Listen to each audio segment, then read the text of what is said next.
Good evening. Rabbi Timona, I'm looking forward to coming here because I knew the purpose of this gathering was to put a spotlight on the atrocities of what happened in this once peaceful little respite from the rest of the world, known as בכפר, but also to raise some funds. And I'm encouraging you to realize that this was a community that is literally flattened. It is no longer a place where people could live. It's been devastated. So I thank you for your efforts here tonight, Rabbi Timona, and all the people here for your generous sense of spirit and solidarity. It's also hard to stand here because I thought I'd just come and talk about my experiences in Israel. But even as recently a few hours ago, I had to announce to New Yorkers that there had been another hate crime, this time at a synagogue in Albany, Temple Israel, where I had gone literally October 7th that night as the news was coming out of Israel about what happened that morning. I wanted to go there because they were having a Sukkot celebration, a beautiful, beautiful day, and it was marred by this knowledge of what had happened half a world away, but to so many people that they had a connection with and a love for and family members. So that very place this afternoon at 2:30 was the site of where an individual with a heart filled with hate had a gun, went to the parking lot. Thank God did not enter the facility, because at the time there were probably a dozen or 2 dozen preschoolers at the Early Childhood Center. But while he was outside, he shot a weapon, screamed atrocities. But I want to know that he's been arrested, he's in federal custody, and will continue to make an example of individuals who dare raise a hand or threaten or try to intimidate anyone in New York, in the state of New York, particularly on the eve of Hanukkah. For this to happen, I know it just brings more fear and anxiety. So thank you, Rabbi Timona. Thank you to the elected officials who have stood in solidarity with the people of Israel at this time. I see Brand Lander is here, our controller, and I know that Congressman Van Goldman is either here or joining us soon. But let me tell you about what I saw. I arrived after traveling all night, and I will preface by telling you I had a conversation with my father, because even as old as I am, he still worries about his little girl.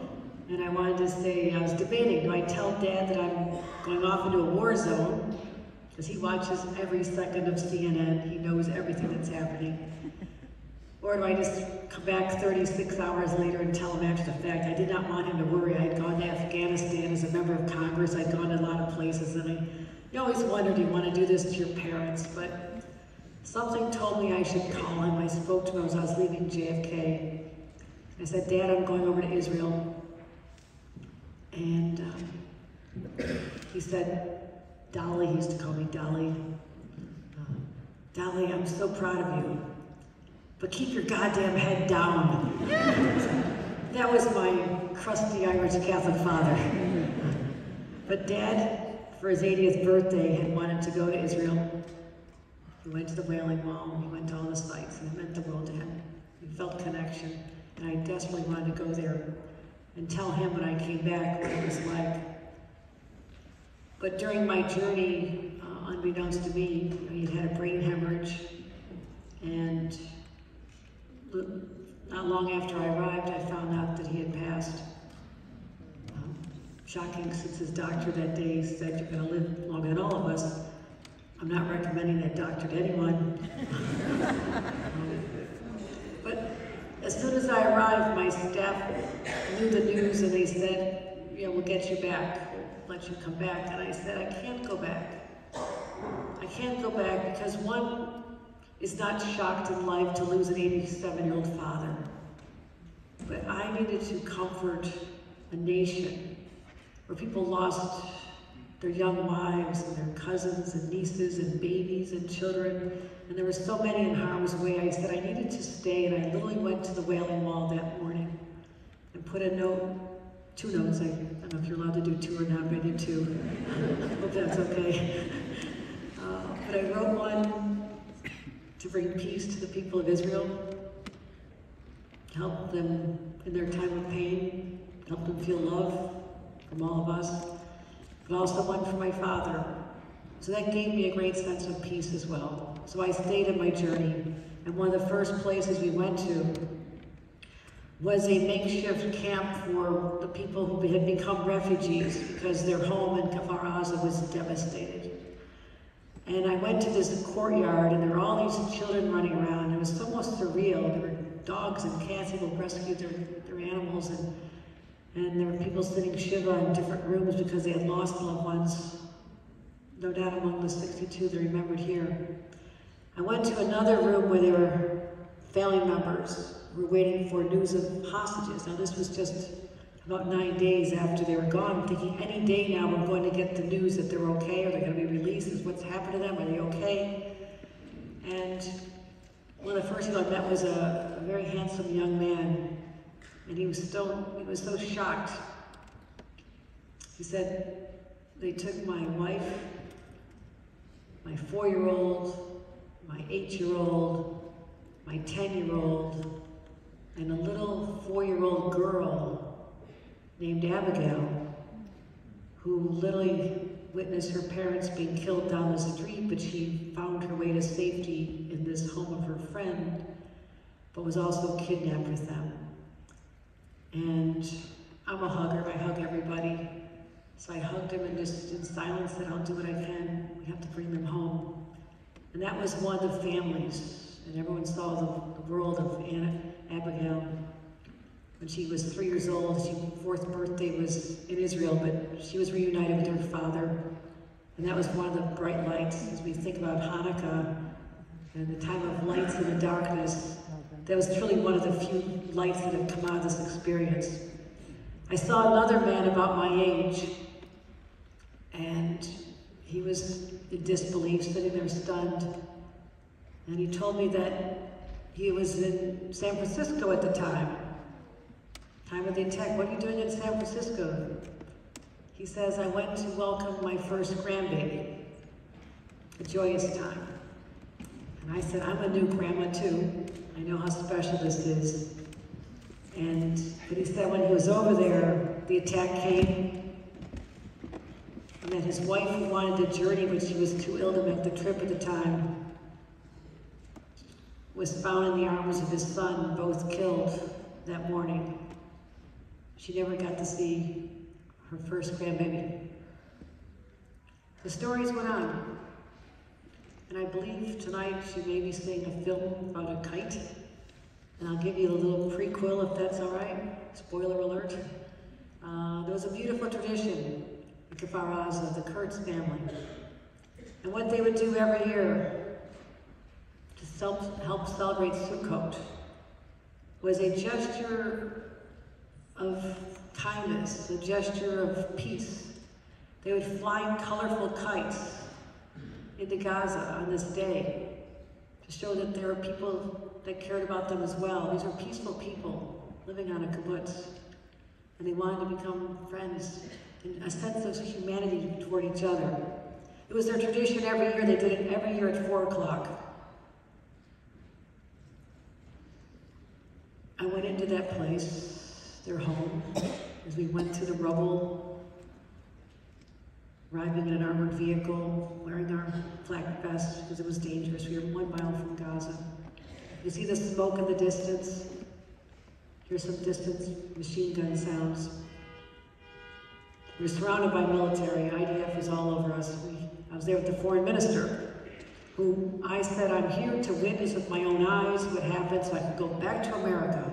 And anyone who's in disbelief and refuses to acknowledge the truth, I will be the truth teller. So let me go into these homes, let me see what happened. And I'm joined tonight by 3 of my staffers who went on that journey.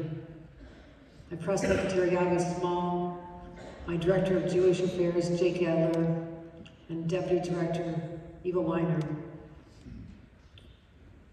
They were courageous too. These are young people, full of life, public servants. And I'm sorry they had to see what we saw.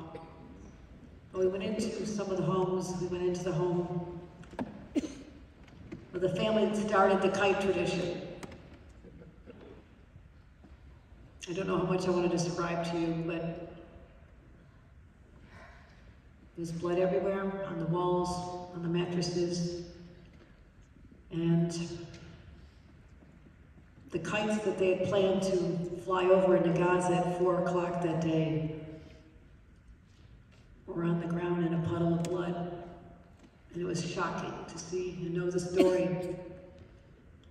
Because some of the families there, every week there was one woman who was kidnapped. Her sister told me that her sister was the one who started the tradition of every week he would put money into a fund to send to the children of Gaza, help raise money for them. This is the kind of people we're talking about.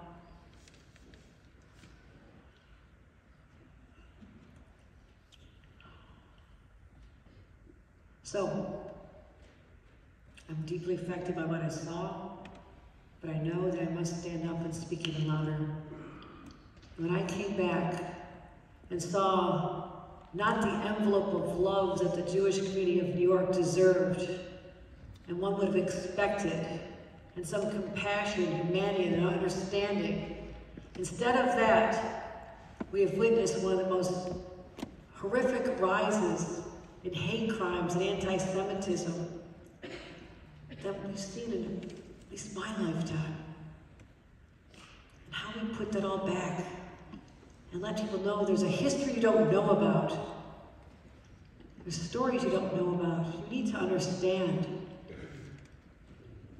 It's strange that it was just in September, around Rosh Hashanah, that I had an event at the Museum of Jewish History to talk about the rise in anti-Semitism up to that point, which was already higher than it had been in a few years. I said we need to teach more in our schools. People need to know about the Holocaust. And our laws in the state of New York say that we'll be teaching about the Holocaust in schools. But I said, I don't remember learning about that.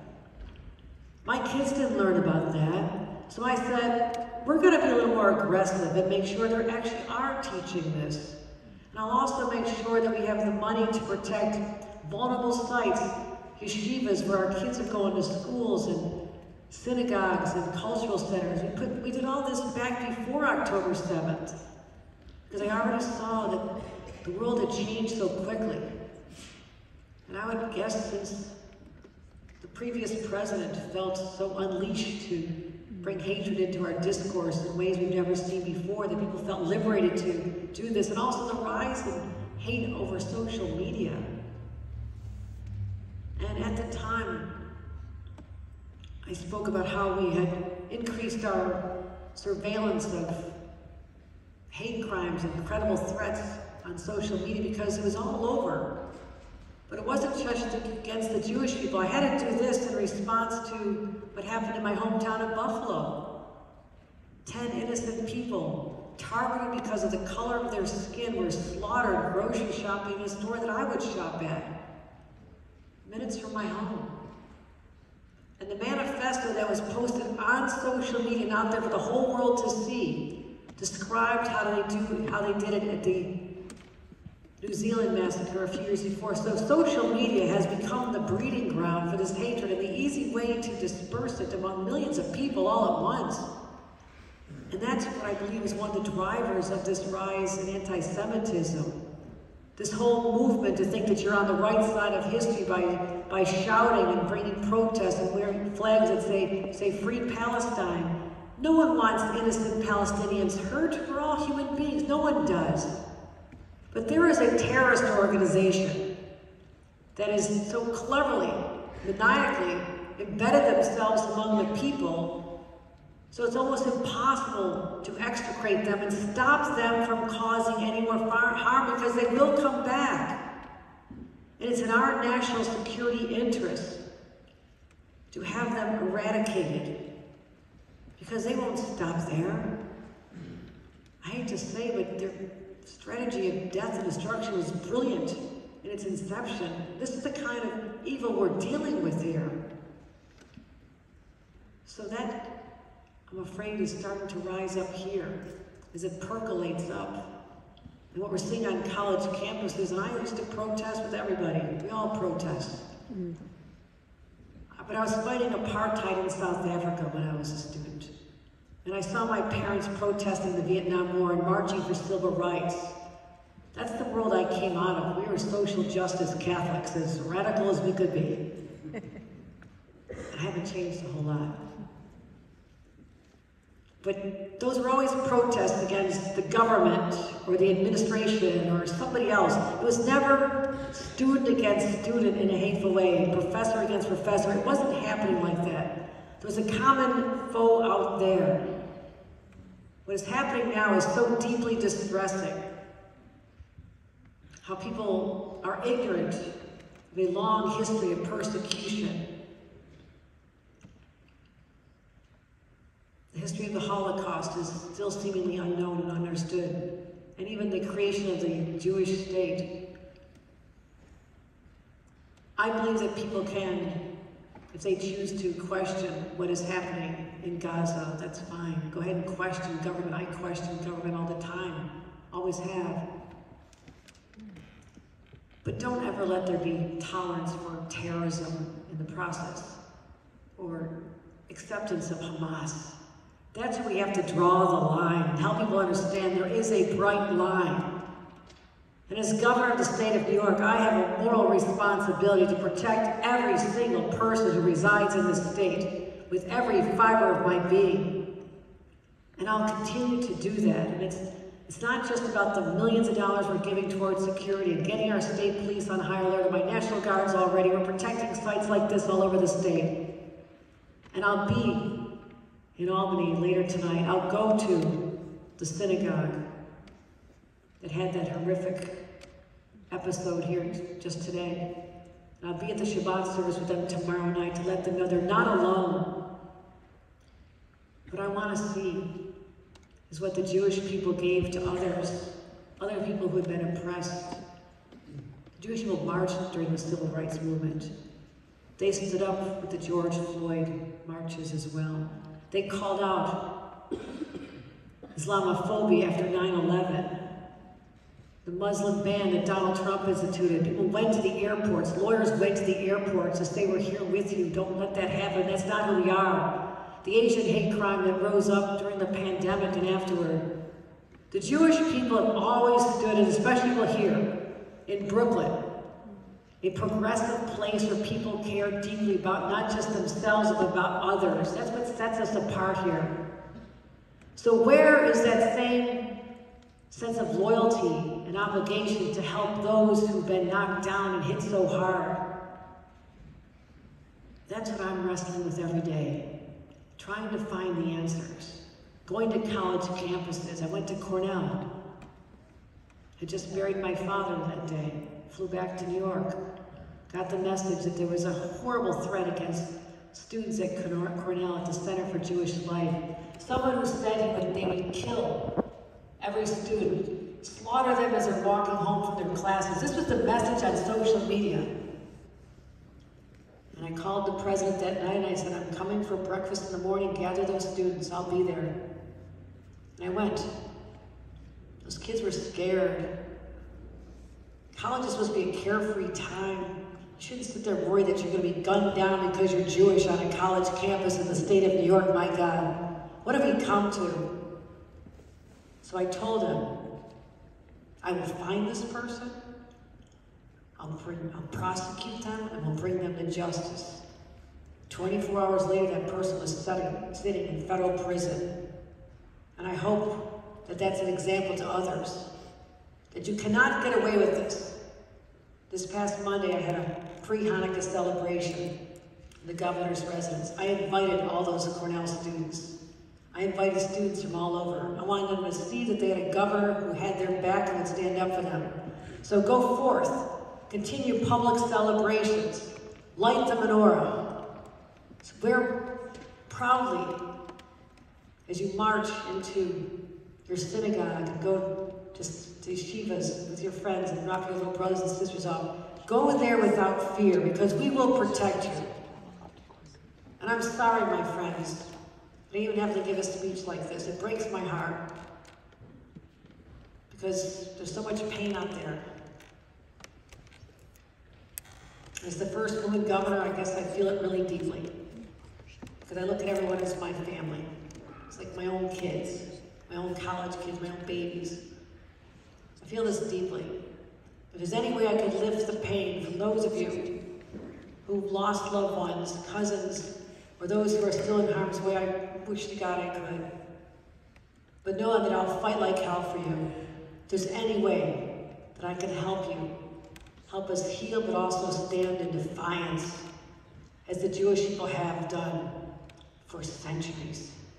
This is the time we must stand together and find that light in each other, and find some light in the world, and let the children of today know that we've been through a lot, we've been knocked down, but we always come back. That is the story of the Jewish people through history and going into the future. Thank you very much, and happy Hanukkah to everyone.